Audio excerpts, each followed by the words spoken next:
এই জুলাইয়ের গণঅভ্যুত্থানে অনেকে প্রশ্ন করে থাকে যে বিএনপির কি ভূমিকা।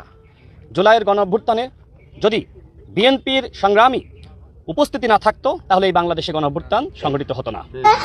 দেখেন, যে সময় বিশ্ববিদ্যালয় বন্ধ ঘোষণা করা হয় তখন কিন্তু আন্দোলন গণ আন্দোলনের রূপ নেয়।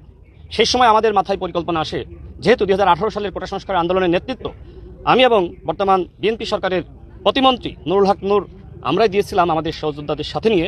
তো সেই ক্ষেত্রে কোটা ফিরে আসলে এবং হত্যাযজ্ঞ শুরু হলে আমরা বর্তমান মাননীয় প্রধানমন্ত্রী জনাব তারেক রহমান তার বলিষ্ঠ নেতৃত্বে এবং বর্তমান স্বরাষ্ট্রমন্ত্রী জনাব সালাউদ্দিন আহমেদ তার সাথে সমন্বয় করে তার নেতৃত্বে আমরা যে রাজনৈতিক সমন্বয় সেটি গণঅভ্যুত্থানের সময় বিএনপি করেছে এবং তার গুরু দায়িত্ব মাননীয় প্রধানমন্ত্রী বর্তমান স্বরাষ্ট্রমন্ত্রীর কাছে দিয়েছিলেন। তিনি জামাতকে মাঠে নামানোর জন্য কাজ করেছিলেন, হেফাজতকে মাঠে নামানোর জন্য কাজ করেছিলেন এবং একই সাথে বাংলাদেশের যত রাজনৈতিক শক্তি আছে, গণতন্ত্রকামী শক্তি আছে এবং এদেশের জনগণকে উদ্বুদ্ধ করার জন্য আমাদের মাননীয় প্রধানমন্ত্রী তিনি তার যে সোশ্যাল মিডিয়া হ্যান্ডেল ফেসবুক, ইউটিউবে দেখবেন যে তিনি প্রতিনিয়ত বৈষম্যবিরোধী ছাত্র আন্দোলনের পক্ষ থেকে যে ধরনের কর্মসূচির ঘোষণা আসছিল সেই কর্মসূচি অনুযায়ী তিনি নিজেও কিন্তু প্রতিনিয়ত তার ভিডিও বার্তার মাধ্যমে এদেশের জাতীয়তাবাদী শক্তিকে তিনি অনুপ্রাণিত করেছিলেন এবং সবাইকে মাঠে নামতে তিনি উদ্বুদ্ধ করেছিলেন। আমাকে ক্ষমা করে দাও, প্লিজ আমাকে ক্ষমা করে দাও।